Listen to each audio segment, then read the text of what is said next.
for this afternoon is Kaiser, Ultimate Health Builder. So, Kaiser is the best investment na sinimulan ko 4 years ago when I was 20 years old because ito yung total solution na nakita ko dito sa IMG. If you're a member of IMG, I know we have a lot of investments, we have a lot of um, savings plan dito, life insurance and partner companies. Pero si Kaiser talaga yung nag-iisa, no, na makakasolve sa lahat ng mga financial needs natin. It's because 3-in-1 na siya. So tayo mga Pilipino, mahilig tayo sa 3-in-1, di ba? Kape. So 3-in-1. And then, meron na siyang healthcare, meron na siyang life insurance and savings. So our brand ambassadress is ni Sharon Cuneta Pangilinan. So sabi na kahit maputi na daw yung buhok mo, may Kaiser pa rin sa tabi mo. So before we start, I would like just to share this video, no, ni Why we keep working. But we keep forgetting. We seem to forget that health is the real wealth. Kasi you never know what's going to happen tomorrow.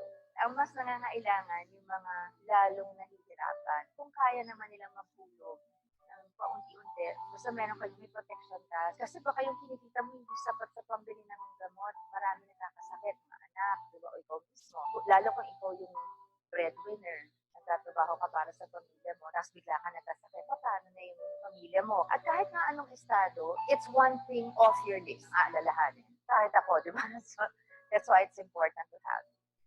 Kasama ko ang Kaiser. Kahit maputi na ang buhok ko. May Kaiser health card ka na ba? Sharon Cuneta po, para sa Kaiser.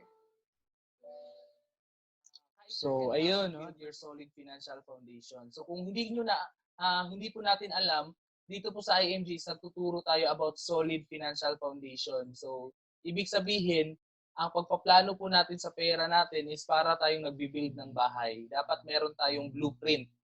So, your blueprint or your financial plan, dapat step by step mo yan siyang i-fulfill, no, or gagawin. So, ang first priority dapat natin is a healthcare protection. So, bakit inuuna natin yung healthcare? Sabi nga ni Sharon kanina, people seem to forget that health is wealth. Ang kalusugan ay kayamanan. Sa panahon ngayon, napakahirap magkasakit, lalo na pag madapuan ka na isang sakit na napakalala or it would drain your money because of hospital bills, no? Pampa-check up, pampa-hospital, pambili ng gamot. So, dun mostly nauubos yung pera natin or yung ipon natin, yung savings natin.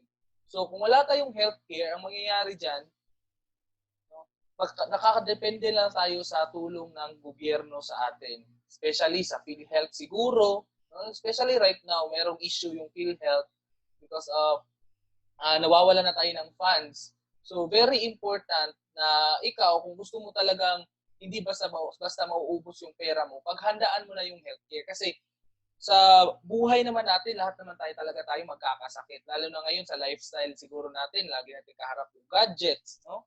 Yung mga kinakain natin, preservatives, mamantika, sobrang tamis, di ba? So that's why prone tayo sa kahit anong sakit. Especially ngayon napakahirap magkasakit, lalo na na hindi natin alam kung sino, no? Sino yung mga positibo sa COVID-19. So this is also a healthcare issue kasi dito sa Pilipinas,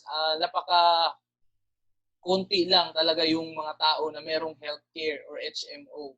So, lahat ng mga tao nakadepende talaga sa tulong ng gobyerno, nakapila sa PCSO, or kung ang worst, manghihingi ka ng tulong sa Facebook, di ba? Or mangungutang ka. So, napaka-importante na ikaw, you should have the responsibility over your own health and sa family mo. So, hindi natin afford talaga yung magkasakit sa panahong ito. So, pag meron kang healthcare company provider, ito yung magbabayad sa hospital bills mo, sa pampa-check up, sa even sa gamot, no? Kasi meron tayong investment side dito. So that's why always make sure na yung first priority mo talaga inuuna mo is your healthcare protection.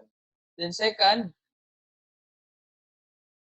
is a life insurance protection. So bakit napaka-importante ang meron tayong life insurance protection? It's because second priority natin to kasi lahat naman din tayo, no, is mawawala sa mundong ito. It's a matter of when. Pero one thing is for sure, if ikaw ay may life insurance, hindi ka problema kung kinabukasan on the other day or kailan ka kukunin ni Lord. Because Ang life insurance company, yan yung magte-take care sa mga may iwan, no, sa family mo. So, very important ang life insurance, lalo na pag ako, dati, seaman ako, no? So, kung wala akong life insurance, tapos napaka-risky ng trabaho ko sa barko, paano na lang yung family ko kung ako yung breadwinner? Lalo na ako yung breadwinner, di ba? So, ang life insurance namin sa barko, malaki talaga. No? Dollars yan siya. And then, pag nasa lupa kami, hindi na kami covered dyan. So, kung ikaw, empleyado ka, napaka-active ng lifestyle mo, labas ka ng labas, no? Or sa kagsiman, might as well consider having a life insurance in order for you to protect your family. Kasi kung walang life insurance, mamumblema ka. No? Hindi ikaw pala kasi ano ka na, ililibing na tayo dyan. Pero yung mga naiwan, yun yung mamumblema.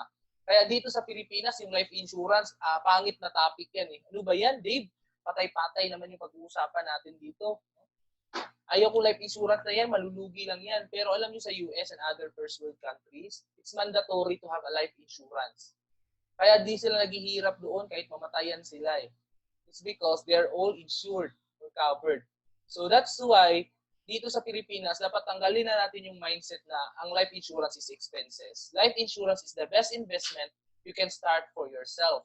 And the third priority natin is to manage our debt. So, utang natin, dapat ang utang mo, bayaran mo. No? Of course, wala namang masama sa pangungutang. Ang pangungutang, dalawang klase yan. Meron tayong good debts and bad debts.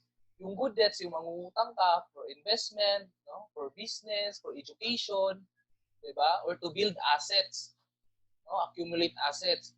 Pero kung mangungutang ka, yan yung bad debts na bibili ka lang ng bagong cellphone kasi nakita mo, naiingit ka sa kaibigan mo kasi meron na siyang iPhone 11 Pro, di ba? Bibili ka na ngayon ng bagong appliances kahit okay pa naman yung TV mo, no? Yung ref ninyo.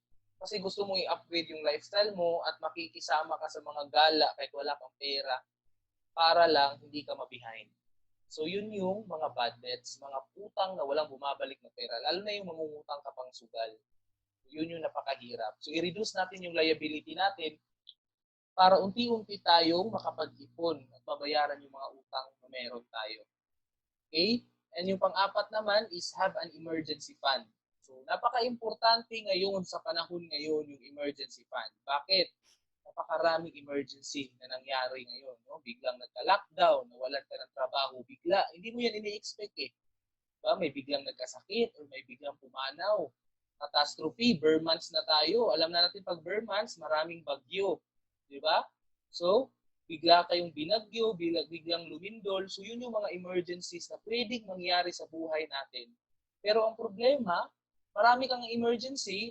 Meron ka bang emergency fund? May pera ka bang mahuhugot, no? Madudukot in case na may emergency mangyari sa buhay mo or sa family mo.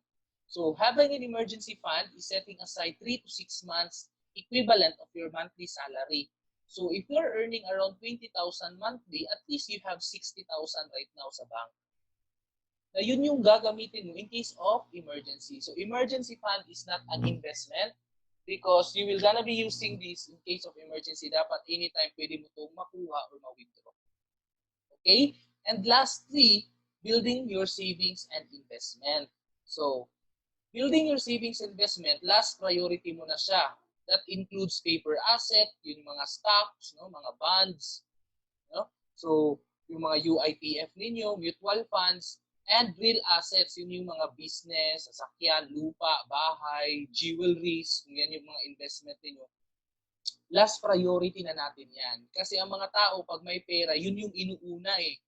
Invest ka agad sa stocks, no? Down yung market ngayon, invest ka agad ako, bili agad ako ng shares, diba? Bili agad ng sasakyan, bili ng motor, bili ng lupa, pag may pera, put up agad ng business. Pero ang nalilimutan nila, ang dami nilang pera, ang dami nilang investment, wala silang healthcare. Wala rin silang life insurance at hindi pa nila na-build yung emergency fund nila. Kasi nag-shortcut sila, dumiretso sila sa investment. So ang nangyayari, pag may biglang nagkasakit sa family nila or yung mismong taong yun nagkasakit, saan ngayon kukuha ng pera? Doon sa investment. Diba? So, huhugutin mo ngayon yung pera mo coming from your savings, investment, or business. So it means, ibibenta mo rin yung sasakyan mo. Bibenta mo rin yung lupa mo. Di ba? Kasangla mo ngayon yung bahay mo, lahat ng mga naipundar mo mauubos dahil nga sa isang sakit or dahil may isang pumanaw sa family nyo at wala kang life insurance. So, very important na may healthcare tayo kasi kahit gaano ka kayaman, pag matsambahan kang isang sakit na pangmayaman din na sakit, ubus talaga yung pera mo. Kaya nga dito sa Pilipinas, no, pag may magkasakit, ano yung sinasabi natin sa doktor? Pag na-admit, Dok, gawin niyo po lahat ng makakaya niyo para mabuhay lang siya. No, sabay iyak-iyak pa yan doon. Tapos after mga 2 weeks, 3 weeks, di ba? Na nasa ICU na or nasa hospital na, ang tagal na hospital na admit, ano na yung sasabihin sa doktor? Dok, no? Prangkahin niyo na po kami. Mabubuhay pa ba talaga yan siya? So, yung decision making, hindi na siya coming from the heart. May factor na kinukonsider, pera na. Kasi ang laki na ng bills. Tama? Ang laki na ng bills. So, hindi mo na kayang patagalin pa doon sa hospital na naka-admit. Kasi yung bills, hundreds of thousands, even millions. Pero kung mayroon kang healthcare, yun yung magbabayad para lahat ng mga naipon mo, hindi basta-basta mauubos. Hindi ka pa magkakautang, hindi pa madadama yung mga anak mo at mga relatives mo sa problema ninyo. So, we need to become financially independent at dapat wise tayo when it comes to financial planning. So, the best way for you to build your solid financial foundation is to get Kaiser. Bakit? 3-in-1 siya. Meron siyang healthcare, meron siyang life insurance, plus meron siyang investment. All you need to do is to manage your debt and have an emergency fund.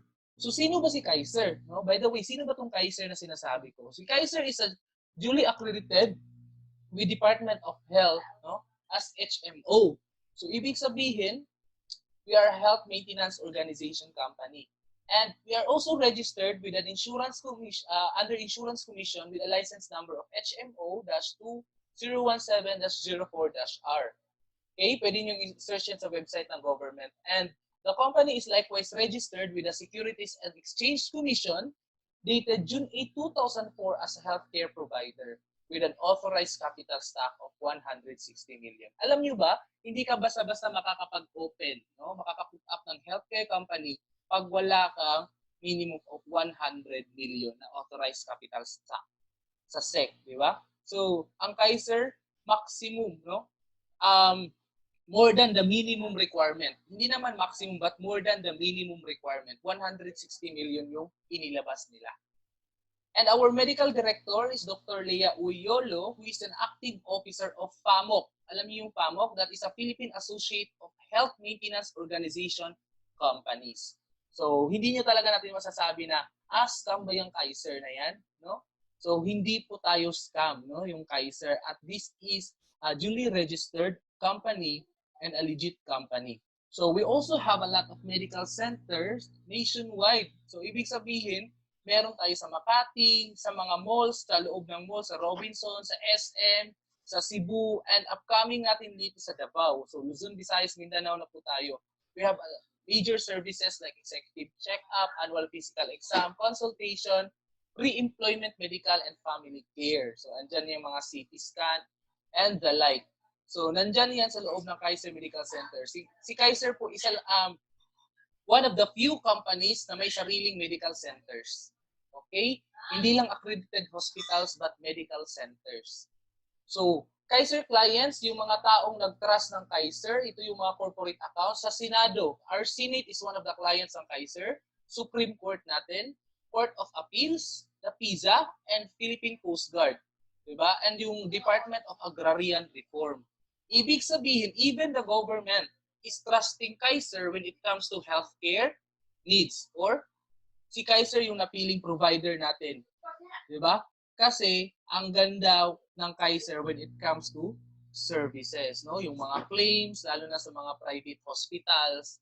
So, yan yung edge talaga ng Kaiser. Kaya tinawag siyang first name in healthcare. So, bakit tinawag nating total solution si Kaiser? Kasi dalawa yung pwedeng mangyari sa iyo. What if you die too soon? Pag kunin tayong maaga ni Lord, no? Tignan niyo yung picture sa gitna. Yung picture sa gitna, that's a happy family. Pero kung ang lalaki dyan, siya yung breadwinner, at kukunin siya ng maaga, do you think makakapag-smile pa ba yung asawa niya? Ganyan pa rin ba yung tawa ng mga anak niya na malalaman nilang hindi na sila makakapag-aral, no? At ang asawa is mababaon sa utang kasi wala na yung husband niya. No? Pero pag meron kang life insurance, yung family mo will still live without you. No? Makakapag-aral pa rin yung mga anak mo, panibagong buhay na sila, at hindi sila mababaon sa utang. That is the answer if we die too soon. Di ba? Kasi ang question niyan, who will take care of your family if we die too soon? But if hindi tayo kukunin ng maaga ni Lord, ang question is, what if I live too long? Di ba? Paano kung tatanda naman ako? So, who will take care of myself? So, ang solution is a healthcare.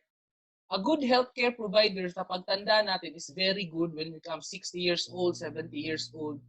Kasi si Kaiser, lifetime yung healthcare mo dito until age 100 or beyond. As long as you have the funds. Di ba? So, wala kang problema pag caregiver, siguro gusto mo 2 nurse, afford mo yan. No? Check up, dialysis. And of course, syempre, pag matanda na tayo, kailangan din natin ng pera. So, good thing si Kaiser, meron siyang investment. Most of our funds are invested in stock market. Okay? So, saan mo pahanapin yung total solution na yan? Sa Kaiser lang yung may ganyan. Hindi yan mapoprovide ng kahit sino mang, anumang company dito sa Pilipinas. Especially kung ang meron ka lang is VUL or Variable Universal Life. Kasi ang VUL is dalawa lang siya. Life insurance and investment. So, ibig sabihin, pag life insurance and investment lang, wala kang healthcare. So, kung i-base mo sa solid financial foundation, no, who will take care of yourself or your family pag magkasakit sila? Diba? At alam natin, ilang beses ka munang dadaan sa St. Luke's bago ka mapupunta ka sa St. Peter. No? Magkakasakit ka muna bago mo magamit yung VUL mo. So, yung VUL natin, hindi mo pa pwede ipakita yung policy mo sa loob ng hospital. Kasi pag papasok ka sa hospital, ang hahanapin sa iyo is a health card. No? So, yung policy ko sa Sun Life, sa PhilAm Life, at kahit anong life man yan, hindi ko yan magagamit sa hospital. Okay? So, ang Kaiser ko ngayon, ang Kaiser natin is 7 plus 13 yung plan natin. Bakit 7 plus 13? It's because 7 years lang yung saving period niya. Ibig sabihin, naka-fix kang maghuhulog for 7 years, and then 13 years kang ipapatubo yung pera mo para makuha mo yung total maturity value. Habang insured ka at taking care yung health mo. Okay? So, meron tayong monthly, annual, or contract price. So, meron tayong mga plan na pagpipilian dito. Pero ang example ko lang dito is K100 because this is my personal plan 4 years ago. No? So, ang pinakamaliit natin dito is K45 which is 88 pesos a day. No? So, there will be no reason for us na hindi tayo kukuha ng Kaiser kasi lahat naman tayo kayang mag-ipon ng 88 pesos. Tama? Ang liit kaya ng 88 pesos kumpara mo sa nagbi-milk tea ka araw-araw. No? So, ano yung mangyayari pag nag-ipon ka dito? During 7 years, it is called saving period. It's because mag-iipon ka. No? You will sacrifice for 7 years para makapag-ipon talaga. Pero habang nag-iipon ka, pag naka 1 year ka na dito, meron kang annual physical exam. Ayan, yan yung mga laboratories. Mamaya makikita niyo yan, ano yung annual physical exam. Meron ka pang dental benefits, no? So for your oral hygiene. And then waiver of installment due to death. So habang nag-iipon ka na 7 years, pag may mangyari sa'yo, naka 1 year ka or 1 month lang, fully paid na yung Kaiser mo. Okay? Again, fully paid yung Kaiser pag may mangyari sa'yo. And then waiver of installment due to disability, pag totally disabled ka na, fully paid na rin yung Kaiser mo. Number 5, meron kang inpatient benefits kung kailangan mong ma-hospital. No? Kailangan mong i-admit sa hospital, any private hospital na accredited ng Kaiser. You also have free hospital room kasi may budget sa'yo for that. And annual benefit limit. So our annual benefit limit for K100 is 60,000 yearly. Pag hindi mo yan siya magamit, may bonus ka pa. Okay? And then term life insurance for 20 years. Ibig sabihin po, habang nag-iipon ka dito, insured ka, no? Pag may mangyari sa'yo. Accidental death or dismemberment. Ang dismemberment, ibig sabihin loss of body parts. Mawalan ka man ng parte ng katawan mo, lahat ng body parts natin, no? Meron tayong insurance coverage dyan. And then lifetime network access to over 500 hospitals and over 1,000 doctors, magagamit mo as long as you have funds. So, habang nag-iipon ka, may mga active benefits na pala, di ba, sa Kaiser. How much more pag matapos ka ng mag-ipon? So, starting 8th year, ang mangyayari dyan, inpatient benefits, continuous yung hospitalization benefit mo pag kailangan mong i-admit. Meron ka na ring outpatient benefit kung gusto mong magpakonsulta or magpa-check up. Ito yung nadagdag, outpatient, no? Consultation and check up. Maternity, kung magbubuntis ka or manganganak, no? Pre-existing illness and dreaded diseases or critical illnesses. Covered na yan sa Kaiser. No, yung mga sakit na meron ka na dyan, high blood ka na, hypertension, asthmatic, no? Covered na yan.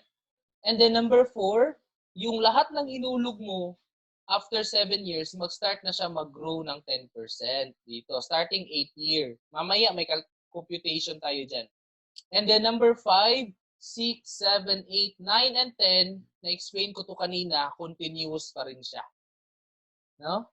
So, yan yung kagandahan sa kanya during extended period. Now, on our last period, no?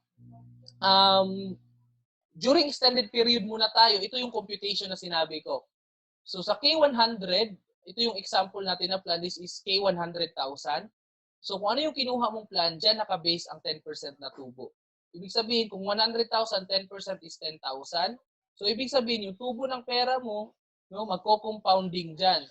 Magko-compounding yan, ibig sabihin, yung budget ng hospitalization mo, lumalaki. No? As year goes by, lumalaki yung budget ng hospitalization mo, nagiging 446,000 on the 20th year, then 269,000. Plus, you have a long-term care benefit upon maturity that is guaranteed. So, guaranteed may makukuha ka rin kung ano yung kinuha, anong pangalan ng plan mo, yun din yung makukuha mo, 100,000. Plus, meron ka pang long-term care bonus. No? Upon maturity, if walang claims during saving period. Ito yung gusto ko dito. If you keep a healthy lifestyle, ang nagamit mo lang is annual physical exam tsaka dental, hindi ka na hospital sa Kaiser. Hindi ka na admit, no? May mga taong hindi talaga masakitin. Ibabalik ni Kaiser yung hinulog mo. So 411,000, 85% of it is 350,000, that is a bonus. That's why during maturity you have a total of 1.1 million. Now, what is your plan for that 1.1 million? No? Ito yung tatlong options mo. Pwede mong i-withdraw lahat ng pera mo. Pwede kang mag-withdraw ng portion at yung naiwan dyan, mag-grow ng 10%. Diba? And then, pwede mong i-retain yung 1.1 million mo. Wag mong galawin kasi naka-reserve siya for your retirement because if your purpose is retirement, at the age of 60, if you are 22 right now, you have 6.4 million. And your yearly budget sa'yo, lifetime healthcare is 648,000 yung budget mo every year. No? During your retirement, at the age of 65, imagine you have 10.4 million. And yung yearly budget sa'yo is 1 million. Sino magbibigay sa'yo ng 1 million during your retirement? And good thing guys, it is convertible into cash na. Pwede mo nang kunin sa cash. That's why we are calling it money working for you. Pera na yung nagtatrabaho sa'yo para pag retired mo, wala ka nang iisipin pa. No? Nag-i-enjoy ka na lang sa retirement mo, hindi ka na magtatrabaho, hindi ka na ipapasa-pasa ng mga anak mo. Ikaw yung tipong retirees, no, na nagta-travel na lang, no, nagka-casino, di ba? Nag-i-enjoy sa buhay mo. No? Kasi yearly may nagbibigay sa'yo ng 1 million.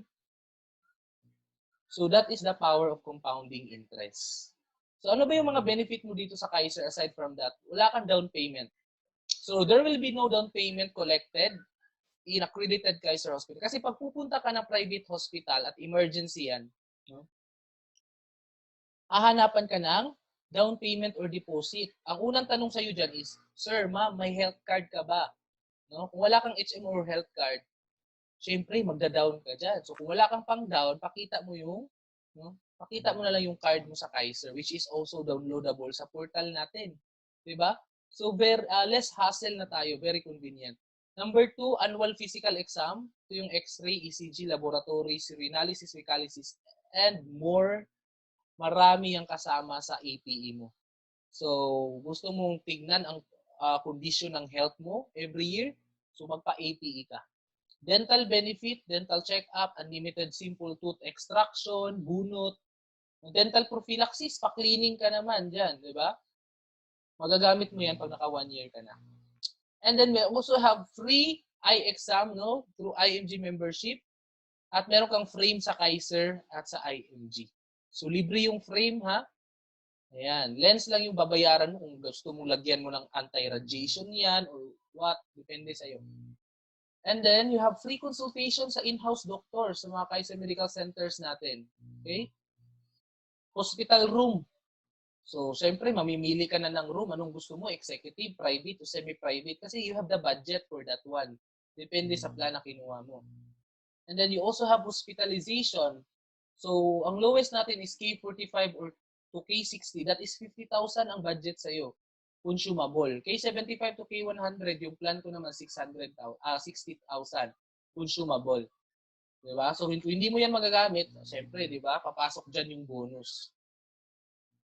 And then, during extended period, extended benefits, covered ka na ng mga dialysis, no? Pwede mo na siyang gamitin, mga MRI, radioactive isotope scan, anti-rabies, with over 500 accredited major hospitals nationwide.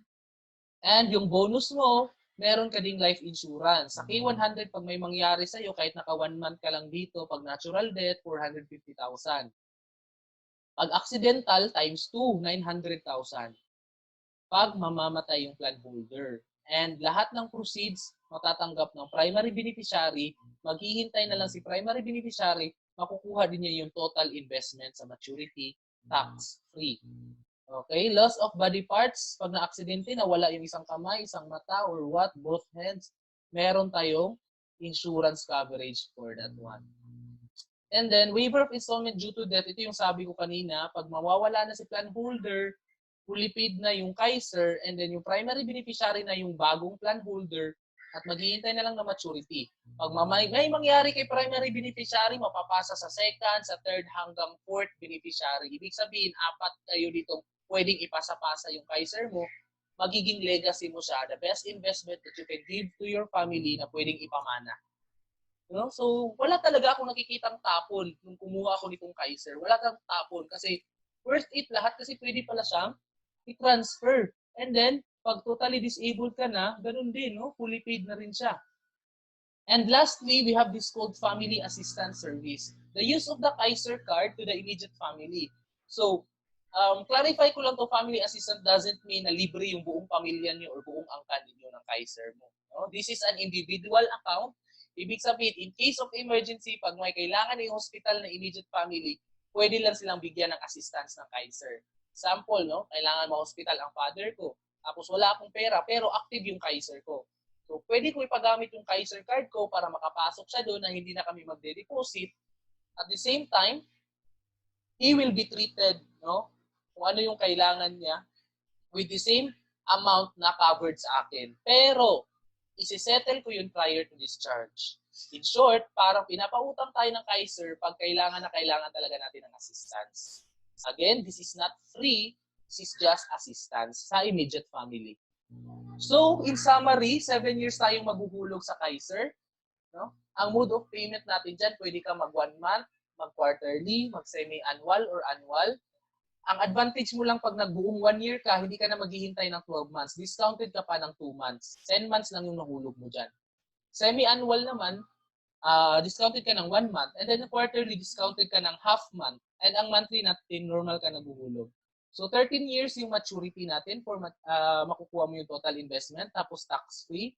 And then the grace period is 60 days, no? Huwag na natin hintayin mag 60 days. Dapat tulugan na natin siya because maglalapse yung Kaiser mo. But anytime, pwede mo siyang ipa-active ulit. No? Magbabayad ka lang ng 300 pesos pag lumagpas ka ng grace period. Pero pag hindi mo talaga nahulugan yung Kaiser mo ng 2 years, no? Idle siya, inactive, mate-terminate siya after 2 years. So, I guess, ang tagal na ng 2 years bago ma-terminate. May pera naman siguro tayo next year. So, pwede natin siyang hulugan ulit. Then, transferable siya sa immediate family if something happens sa plan holder. And PhilHealth, so, though hindi na dapat tayo nakadepende lang sa PhilHealth natin, kumuha na tayo ng Kaiser, pero pag may PhilHealth tayo, ang PhilHealth muna, ibabawas muna dyan. Tapos yung remaining balance, si Kaiser na. So, wala ka na makakash out, di ba? Kasi bayad na lahat ng bills. Insurance commission, regulated tayo. So, sabi nga ni Kaiser, a year from now, you will wish you had started today because ano ba yung common sa tatlong artista na to, celebrities, di ba? They are all wealthy people. Mayayaman yan sila dati. Pero isang sakit lang, no? Naubos yung ari-arian nila, nagpatulong sila sa television. So, Dick Israel, Joy Biado, Mystica. So, hindi talaga natin masasabi na napaka-healthy natin ngayon, no? Hindi ko kailangan yung Kaiser kasi mayaman naman ako, may afford ko yung hospital. Kasi mga celebrities na to, mga sikat to dati. Ang dami pa, madami pang sikat. No? Mga mariyamang tao na naubos talaga yung pera dahil sa isang sakit lang. So, kailan mo marirealize ang importance ng healthcare? Kung nasa hospital bed ka na, no? Nakita mo yung bills na bigay sa iyo ng nurse, di ba? Pag itatanong yung bills, parang gusto mo nang i-pull out yung pasyente kasi hindi mo na talaga kaya sa hospital. So, do not let na ang regrets talaga yung mauuna sa iyo kasi na ano mo na-experience mo na ito. So we should learn from other people's mistake. Yan yung pinaka-wise kasi. Yung wag mo nang hintayin ba na ma-experience mo pa siya. Kasi ako, marami talaga akong kilala, no, na sobrang dami nilang investment. Marami siyang stocks, marami siyang mutual funds, pero pag sinasabihan mo about healthcare, napaka-negative. Parang hindi ka ba magkakasakit? Healthy ba lagi yung family mo? No? So, lalo na ngayon, napakahirap magkasakit ngayon. Diba? So, huwag na nating hayaan na. Huwag nating hayaan na matulad tayo sa mga taong ito. It's because we should learn from their mistakes. No? Lesson learned nga, ika nga, di ba? So, sabi nga, a year from now, you will wish you had started today. So, once you become a member sa Kaiser, meron ka ang sariling account dito. This is your policy. Online na tayo, hindi na papel-papel yung ibibigay sa inyo. Ang account talaga, user code at saka password na pwede nyo i-check yung policy nyo, yung kontrata nyo, yung payment history ninyo, at yung policy number ninyo. Okay? So, ganyan tayo ngayon ka-convenient. Diba dito? Pwede ka rin mag-file dito ng claims, magpa-schedule ng annual physical exam. Makita mo dito sa tools yung mga accredited hospitals, clinics, and dental and doctors. No? So, nandyan yan sa support. Okay? So ayun. Kaiser sa 7 years investment, ibig sabihin 7 years ka lang maghuhulog dito. So meron lang tayong minimum plan. Depende sa age bracket. If you are 10 to 40 years old, the minimum plan is K45. That is 26 or 88 pesos a day. Pag nag-annual ka, parang times 10 mo lang yung monthly dyan. No? Discounted ka ng 2 months. Semi-annual is times 5. Discounted ka ng 1 month. Quarterly is half month yung discount. Spot cash is the very good one because isang beses ka lang maghuhulog. No? Pili ka lang dyan. Less hassle at mas malaki yung maturity value pag spot cash. 25% din yung discount dyan. So, if you are 41 to 50, K60 yung pinakamaliit sa'yo. So, that's 3.5. And then 51 to 60 years old, 4.4. So, bakit kaya siya tumataas habang tumatanda tayo? It's because the more we age, mas risky na po tayo. May mga sakit ka na hindi na-feel ng isang 20 years old ngayon, di ba? Suki ka na siguro sa check-up, sa dialysis, or what, no? Magpa-APE.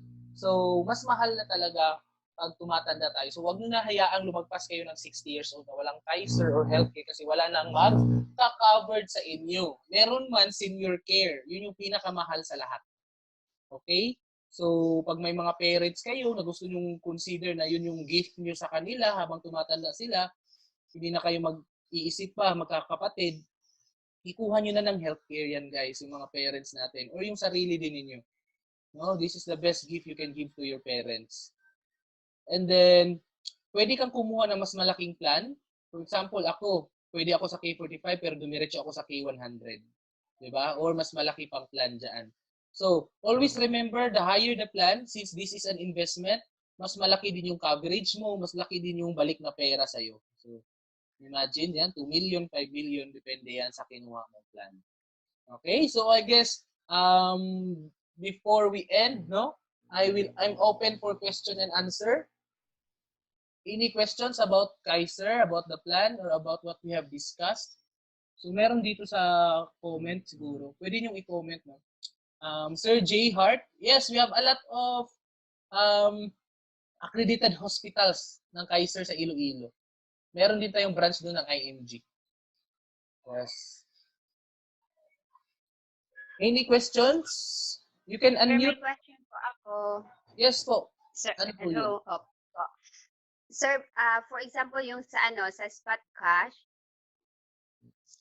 Yes. kung mag-spot cash, 'di ba? 7 years to pay man supposedly, and then after 7 years pa mag-start yung interest. Mhm. Pero what about kung mag-spot cash? Diretso. Hindi ma'am, ganun Paano din. i-count Maghintay din tayo ng 7 years. Pero mas less lang yung mababayaran mo kasi discounted siya. But still, we will wait for 7 years para mag-grow siya. 7 years para mag-grow. Yes, because Okay, yan yung nasa okay. contract. Okay, sige, thank you. Mhm. Okay. Any questions pa po sa atin? Sir, Kasi- may question na po. Okay, Sir J. Hart. Yes, sir. Pag, for example, naghuhulog ka na sa K50, possible po ba mag-upgrade? Ayan, maganda siyang question. No? Yes, pwede tayong mag-upgrade ng plan given na 30 days from our first payment. Ibig sabihin, within 30 days ka lang pwede mag-upgrade. So, after 30 days, you will settle on that chosen plan na nauna sa inyo. Pero, pag hindi ka na pwede mag-upgrade, you can get another plan naman. And then, by the way, you can also change. Pwede kayong mag-start ng monthly, tapos ipa-change yun ng annual anytime. Pwede yan. Ang pwede lang tayo is upgrade lang. Bawal yung annual tapos balik ka sa monthly. Hindi pwede yun. From monthly to quarterly to semi-annual, or pag may bonus ka, ipa-annual mo or mag-advance ka, pwede yun. Okay? Para mas mabilis matapos.